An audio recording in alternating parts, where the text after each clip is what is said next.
Yes! This is the 260. I'm Joe Walburn. I'm joined by the man they call the mayor of the 260, Dave Rickert. Got shotgun with Brumby. We're running downhill, just laying down that content.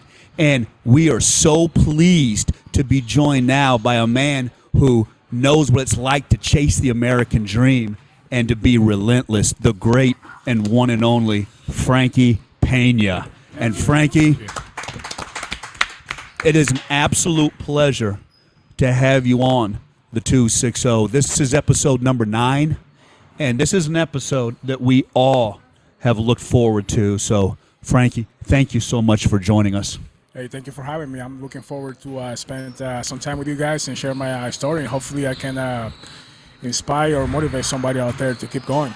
It's a powerful story. And to start off, Frankie, it's the early 1980s. The beaches are beautiful, mountains of Dominican Republic, and there you are as a young boy. What was it like to grow up in the Dominican Republic in the early 1980s? It wasn't easy, I'll tell you that right now. So, baseball was a way for me to stay away from problems, from trouble, right? So it was a way for me to, I don't know, to become somebody, right? Because, over here, you guys, we play for fun here. My kids play for fun. Over there, we play to eat. You got to eat, right? So we're playing out there to hopefully land in the U.S. and make a better living for not just for me, but for the family as well. Did you feel that pressure even as a young boy? Was that on your mind? For sure. I mean, that's the thing too. Like, after I accomplished the signing with the Twins in the minor league system, it was a job. Because Sure. the days that I were going 0 for 4, I was, I didn't know if I was going to be there the next day because competition. Doggy dog world. That's right. So, the 0 for 4 days they were horrible because you got a whole family depending on how I'm going to handle myself over here. So it was tough. How'd you handle that pressure? I mean, as a young boy, you want to get noticed by the scouts, like you said. I played sports over here for fun. I mean, how'd you handle that kind of pressure? And did you always feel that in the back of your mind when you stepped in the batter's box? Well, before I got to the U.S., right, they kind of like mold you to think if you hurt, don't say you hurt. You got to play, right? So I was wired to just deal with the pressure, right? It was part of the game. Be ready for this and that. Talking to some of the guys out there that already played over here in the U.S. So when I came over here, I came prepared. I already knew there was going to be some pressure out there. I already knew that it wasn't going to be easy. The language wasn't there. The culture was. I mean, it's different. It was totally different. So yeah, the pressure was there. It was tough. I don't know if you understand. In the Dominican, they play baseball during the day. Well, I was going to ask then about go to that. school at night. Baseball is their number one priority. Wow. Yeah, baseball. I didn't even finish high school. Really? I did not finish high school. So because education is just not as important. Education secondary. Wow. Yeah, it's a little different now because when I was coming up, when I got signed in 1993, I got signed and came to the U.S., right? So I left everything behind. But nowadays, it's a little easier because every academy out there has they teach these kids now. They pick them up as 13, 14, and they put them in this academy, and they teaching you English. They teaching you, everything that you need to know about school. So you're more prepared now, right? Before, you're done now with schooling, you're done with baseball. Now what, right? Exactly. So now it's a little better because most of the time when you get to the U.S., they already know English, and they can say more than number 2. Yeah. Well, yeah. Matt, you can attest with Hirschberg, Lance. He goes down there and he's like, "Well, I like him. What's his GPA?" Not a good one. Lance, they go, "You hold on, we'll come back. Well, we'll have the right GPA." It was kind of nice to have. They'd have classes with Spanish, so they got full credits for Spanish for the time. Now that was done not within the curriculum of Indiana Tech, but kind of one of those things. Oh, we can get some more credits doing it this way. So, but yeah, I mean, Frankie's story, about those guys. I mean, there's a lot of pressure on those guys to play on a day. They're trying to get off the island, and they're trying to find a way to, like Frankie said, to support a family. I mean, that's the bottom line. And the good thing is, a lot now, between the colleges, and then pro ball in these academies. I mean, with the kid for the Padres just got signed, and I don't know if he's Dominican or not, but he's 16 years old. And then they can go to these academies and they can learn. I mean, they're already coming up with, the ways of the world are being taught to them. Yep. And that's why, like I said, I've had zero stress for this week's show, because what I want is, I call it a 3-part story. You got the poor country of the Dominican. Yes. Then he comes over here to do minor league baseball, which is poverty. These guys make nothing. And then it's the American dream. So, I mean, what he's saying is, I really hope people understand what it takes to get off that island. And it's beautiful. It's beautiful. I mean, the mental toughness, the ability to be relentless, to have broad shoulders and to carry that pressure. What was it like with your family? How was your family bonds as a young boy, and as you grew into this great prospect as a baseball player? What was that support like? They were very supportive. Again, they're going to do whatever it takes to push you to hopefully make it, because if I make it, everybody around me makes it. We're good, right? So Sure. There was a push out there, adding more pressure, right? So, but I don't regret anything that I went through. Everything that I have today is because of baseball. Baseball has opened a lot of doors for me. Baseball is the only sport that you fail 3 times, right, and get one hit and you're successful. Yeah. So it's the same thing in life, right? So in life, you're gonna get denied a bunch of times, right? You're gonna get disappointed a bunch of times, but you got to bounce back. You got to bounce back. So that's one thing that I learned in baseball. Okay, you got to be relentless, like you said, and keep on going. It's all for 4 today. Tomorrow's gonna be another day. So it's the same thing with life, man. So when you was still on the island, walk us through the process of how you started to get noticed. So I wasn't good at all, right? So we were talking before off camera, and I had always been the underdog, right? So I was the last kid that got picked, to play a game, and I would play right field with no glove because they needed somebody out there, and I'm not kidding, right? So, By the way, that's a story in itself. There's, a lot of people, Right field with no glove, huh? with no glove. there's a lot of guys organizations that will send equipment down because they don't have it. Yeah, they don't have Because I don't think people realize, and you could talk about this, Frankie, just the poverty or the socio-economic disadvantages. Yeah.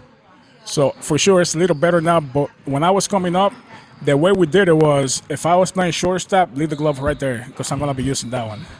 So it's like old time Major League Baseball. Yeah, that's Well, you just put your gloves down. Yeah, huh? they just drop the glove. Yeah.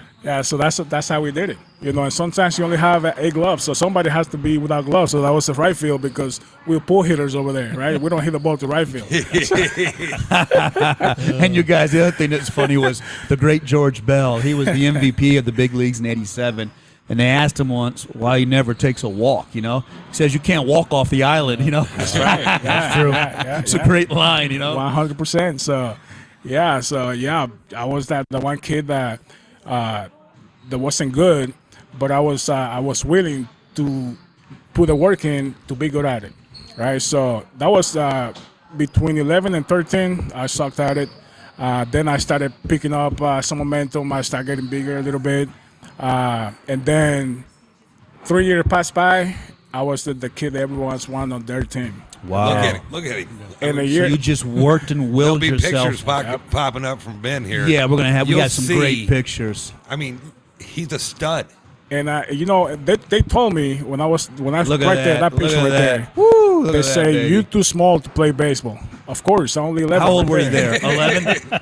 Yeah. Wow. I was 11, and you got people judging me already. Oh, you're too small to play baseball. You're never going to sign. You're never going to do this. You're never going to do that. Well, 5 years later, I was on an airplane coming to the U.S. to play professional baseball. Man, that had to be Right, so fulfilling, man. That was great. Yeah, that had to be great. So and who came to you? So I was told, stay high. Don't just go to every tryouts out there. You're not ready, right? So what I did was, again, prepare myself, okay, for about 3 years. And when I felt like I was ready, I went out. I tried out for the Cincinnati Reds, the Minnesota Twins, and the Dodgers in 1 week. And I signed with the Twins because I had the opportunity to come to the U.S. right away instead of playing summer ball over there. wow. Right, so took less money, but I came to the U.S., which that's what I wanted to do. Did any of your friends with you on this? Were they also drafted? Not on that day, but some of them did made it to the minor leagues. When was Manny with you at this point? Manny, he was 2 years after me. 2 years after, Yeah, okay. yeah. So I was here before him. Manny Lopez, great player for the Fort Wayne Wizards. He's doing a lot for the community now. Oh, so he's Well, you got to get Manny on the show also. Yeah, for sure. I mean, he's done a lot for youth baseball. But check this out, one more thing before I forget. When I did that tryout, talking about the gloves, you don't have the gloves and stuff. Yes. Well, I didn't have shoes. Okay, so I had to borrow somebody else's shoes, and they were size 13. Now wait a minute. We got to back up for a second. Here you are. You're going to try out for the Reds, the Dodgers, and the Twins. Yeah, And you had to borrow somebody's shoes? that is correct. Wow. I mean, Size 13. What Size 13, and halfway Stuff down socks the in line, them? I just fell down because they were too big, man. I looked like a clown going down the line. that's amazing, man. You know what? That's beautiful. That's overcoming, man. I mean, Dave, he had to overcome. Well, it just hit me. You heard his whole story, and Spiece has this beautiful turf here, cages, all this. They don't have that. Nope. They got bottle caps. That's what they hit. That's how they learn to hit, is off a stick and bottle caps. And that bottle cap is doing nasty stuff to, as it's coming in.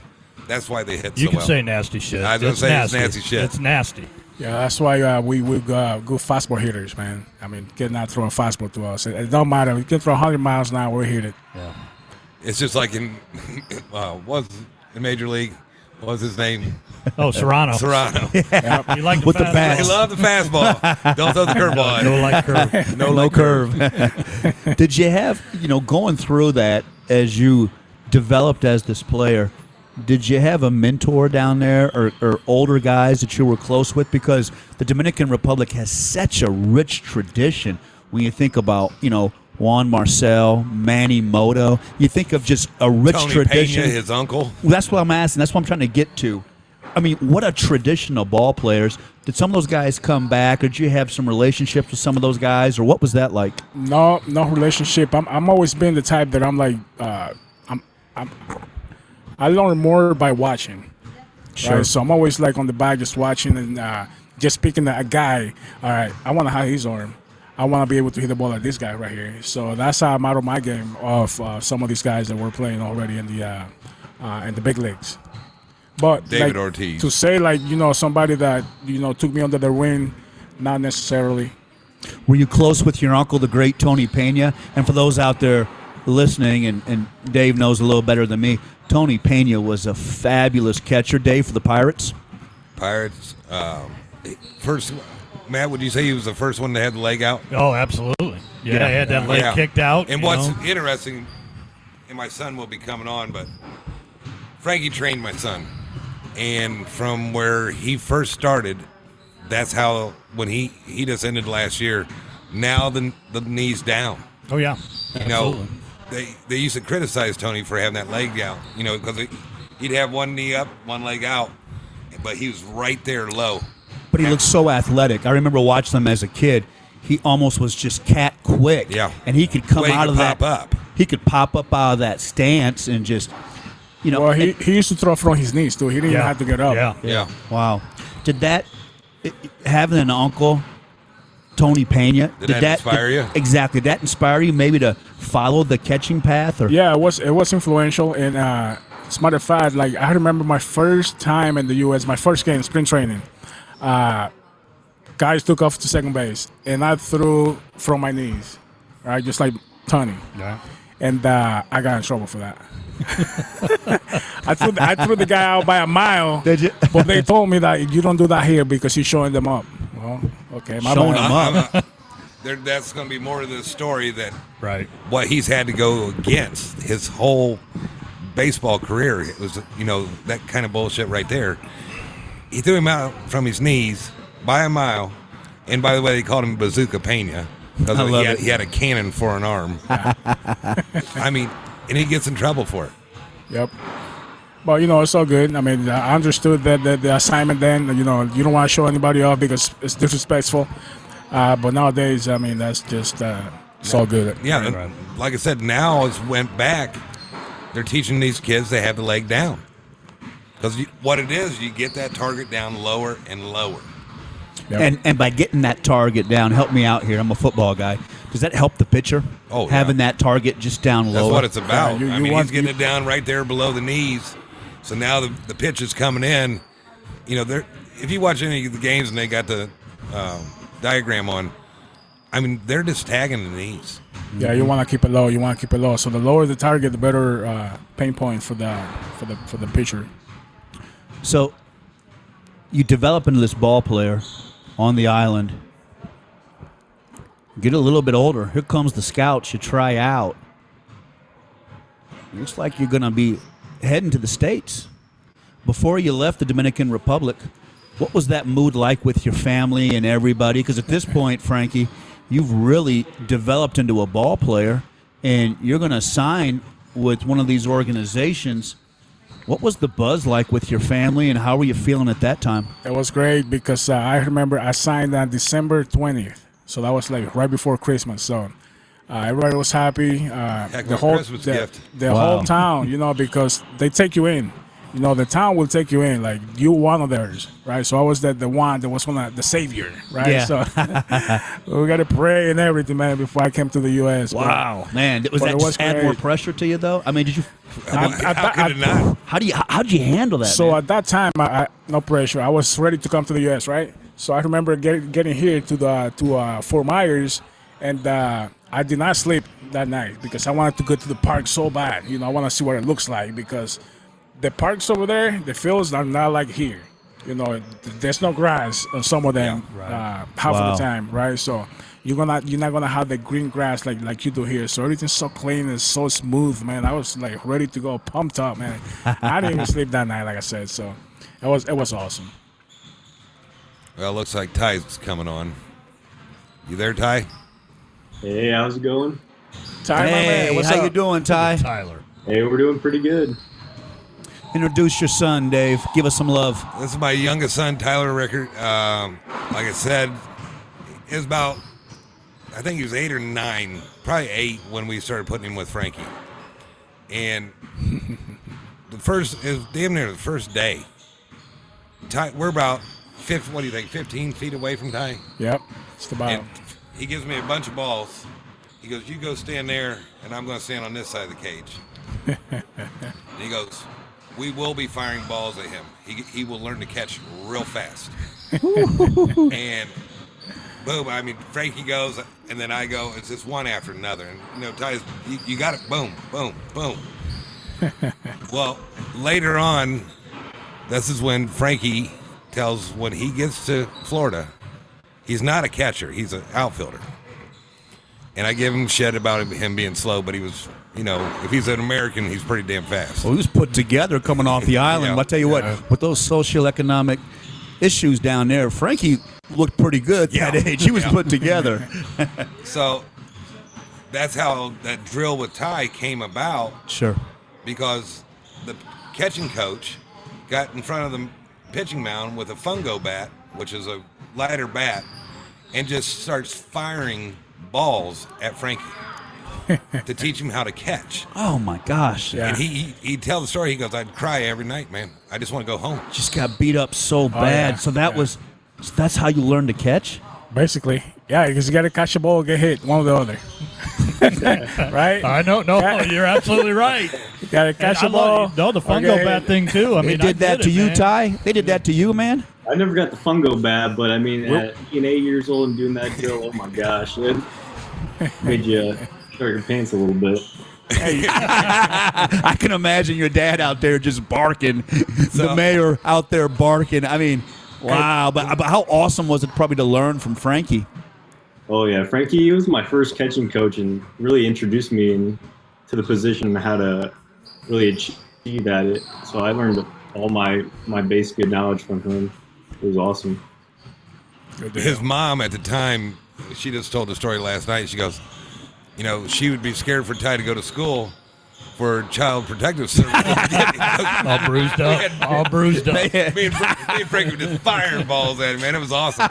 Those are the trophies right there. Those were trophy bruises. Attaboy. He did a good job. He didn't get hit too many times. He did all right. But that, And he became a great catcher then. Went on to did. college, and then he did a great job. Ty's had Frankie first, Kyle Day, but really it's the beginning guy was Frankie. And it's he did what Frankie taught Ty is what Frankie went through down in Florida, but Frankie's was probably worse. And what a great guy to learn from, Ty. Talk about that for a second, because here's Frankie. I mean, just the relentlessness of Frankie. The will to not only be a great baseball player, but the will to make himself into something. What was that like? And did you feed off that energy, Ty? Yeah, definitely seeing Frankie's perspective on baseball and how he kind of made it through the minor leagues and the work that had to get put into the position to be how great Frankie was. It was great to learn from that experience. Well, when this is happening, I'm thinking, did I make the right decision? With Frankie, because I'm like, he's coming from a different world, and this is, this is expected of him, and then it paid off for Ty, I'd say. What was that choice like when they decided to make you into a catcher? I mean, were you agreeable with that, Frankie? Did you trust the process? Oh, man. I mean, I guess your uncle was Tony Pena. I mean, no, you didn't man. like it, man? No, man. It's tough. Catching is tough, man. Catching's got to be the toughest, It right? took me 3 to 4 years to learn how to catch. Wow. And block the ball and receive and all of that stuff. I used to get up on breaking balls. You know what I'm saying? Oh, So yeah. I didn't let him break. So it was tough. All right. But I have everything else. I have the arm. I could hit. But catching, it took me 3.5 years at least to learn how to catch. 3.5 years when he did it since he was 8. It's just amazing that Frankie could come to the States and pick up catching. Now, Ty, I want you to comment on this, too. I'm going to ask you first, Frankie. How do you develop the relationship with the pitchers? I mean, how do you build that trust with those guys? That's a great laugh. I love that. Yeah, I love that. It's gonna be Trust good. me, I want to hear Robbie, this. this is gonna be good. I want to hear this because I'm a coaching all right. So aspect. no, but this is going to surprise you, right? Because I didn't have that relationship with the catcher. I mean, with the pitcher, because the language wasn't there.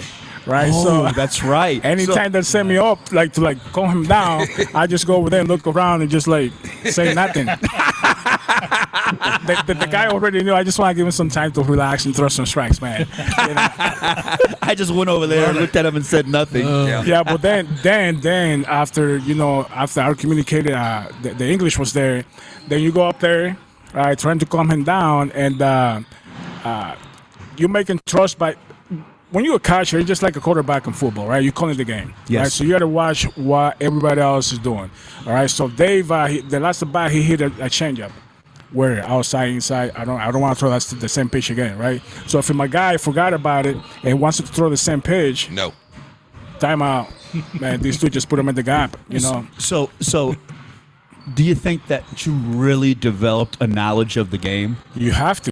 Exactly. You have to. How about you, Ty?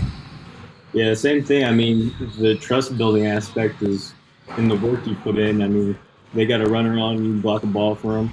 That speaks volumes for them, and they want to have you behind them. Yes, a lot of pitchers would be afraid of throwing the breaking ball on 0-2, we meant on third because they don't know if your catcher is going to block or not. But if you have a guy behind the dish that is going to block anything you throw out there, he's going to be confident enough to throw that pitch anytime. Matt, that's like Wedge when he was out and when he was in college. He would tell him, throw it in the dirt. Oh, yeah, absolutely. I am going to get it. No, you think about, the catchers, to me, that's the most important position out on the field. I mean, they're calling the game. They're, the study aspect of being a catcher is just absolutely, it'd be mind-blowing if people knew how much time they put into studying. The catcher puts in the most time. When they're studying the hitters and, tendencies of them and what pitch, and just like Frankie said, hey, this guy just tagged your changeup on the last at bat. Don't be shaking me off. That's the way I would tell our pitchers, you better not be shaking off that catcher, man. He's the guy that's calling it. Matt, did the catcher have to be the alpha male on the team? Yeah, I think so. You got. Well, Ty's not definitely the alpha man. No, but Don't take that, Ty. But no. 4 states away. Do it when I'm right next to you next time. I love it. I see you, Ty. Yeah. That's what I'm talking about. That's how you Absolutely. respond to your dad. It's kind of heckle jekyll because you think.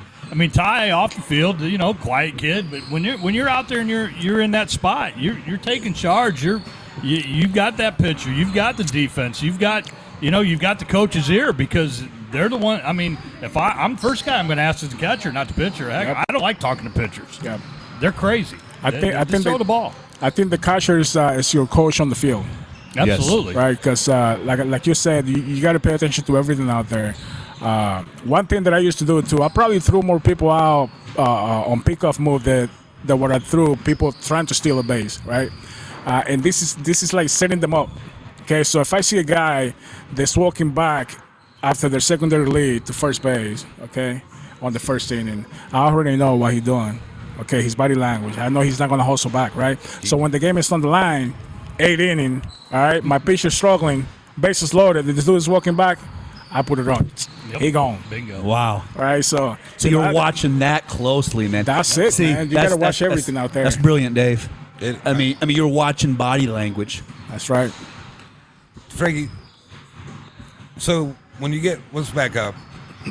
We covered the catching. You get here, and Ty once again, he was probably 8-9, but we had Frankie and Manny out to our house, had some chili, beer, whatever, and they started telling the story about Sugar, this movie Sugar. And me and my family, we all watched it, and it's about a Dominican coming here. And he goes to this restaurant after every game or before, and he orders the same damn meal. Finally, the waitress figures out he doesn't know how to read the menu. So she starts giving him a different thing each day. And this kid was so happy. Frankie's was double Whopper with cheese. I can relate to that because when I first came over here to the U.S., I was 175. All right, and I didn't like you guys' food. Like the flavor wasn't there for me. Coming from the DR. Yeah. So right around the corner there was the Burger King. Okay, so my English is limited. Number 2 looked really good, which was a double Whopper with cheese. Right. So I went from 175 to 185 in 2 months eating number 2. Because that's the only number that I go to size number 2 to go. So, like we said, what I said in the beginning about talking about the poverty in the DR. Now he's in minor league baseball, and that's poverty itself. He was making $900 every 2 weeks. That's all you made playing professional minor league baseball, Frankie? Yeah. So $900 every 2 weeks. That was great money in the Dominican, not here. Right. And the Dominican right now, like the average salary a month is like anywhere from $200 to $300 a month. Right. So for anybody coming from a different country, that's decent money, but obviously it's not enough. You can make that, within a week here with a good job. Right. So. Yeah, it was tough, and out of the $900, I had to send half of that to the Dominican to keep them going over there too. So talking, about the pressure. So you sent it back to your family. Of course, till this day, I'm still doing it. So yeah. To this day, you're still doing it. Yep. Wow. Yeah, that's the way it goes. Okay, let's like once again, what was your meal money? $15. $15. 3 days, you get $45. So when they're home, him and Manny and all the rest of them, was Torrey on that team too? No, No, he's already gone. he was gone already. After a game, they just want to rush to the concessions to get the leftover hot dogs, man. Because you just had such limited meal money. Yeah, we and were here you stacked guys up. are starving, huh? We will eat hot dogs for 3 days. Let me ask you this: Wow, 3 days, man. Do you Breakfast, lunch, and dinner. At this point in your life, do you like hot dogs and number 2 Whopper, double Whopper with I haven't cheese? had a number 2 in a while, and the hot dogs, I don't even look at it. I love it, man. I tell you what, from the Dominican Republic to the States to ordering number 2. Right. And then he gets to AAA, and he was more excited about the meal money than playing. Yeah, you gotta love it, man. I tell you the what, one man. was great there. Yeah, I tell you what, this has just been a great discussion. We're gonna take a quick break, Frankie, and coming back, let's get into the minor leagues, man. What was the Right. competition like? What was everybody's battling to get to the big leagues? So now you're a catcher. So coming up next, Frankie's journey with the minor leagues, and this is the 260.